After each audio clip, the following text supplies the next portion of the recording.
बहादुरी कोई भी चीज शुरू करने में नहीं, उसमें टिके रहने में है। मरने से पहले एक व्यापारी अपने 2 बेटों को 10-10 लाख रुपए दे के कहता है कि जो भी इस 10 लाख रुपए को 1 महीने में 20 लाख रुपए करके देगा, हम उसी को अपना पूरा व्यापार दे देंगे। छोटा बेटा जल्दी से एक बड़ी खिलौने की दुकान खोल लेता है और बड़ा बेटा ज्यादा पैसे कमाने के लिए एक सोने की दुकान खोलता है।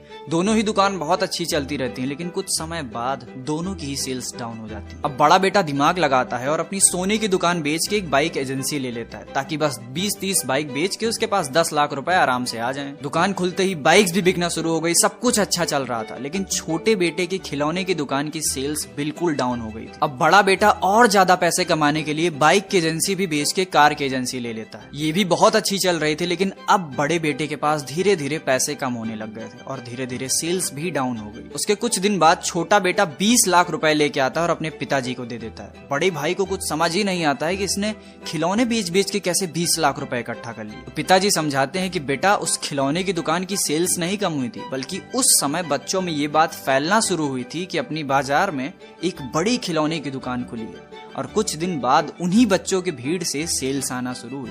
और इसी पॉइंट को कहते हैं प्लेट्यू। जो भी इस पॉइंट पे टिका रहा, ग्रोथ उससे ही मिलेगी। This is the concept of stay at the plateau from the book think straight.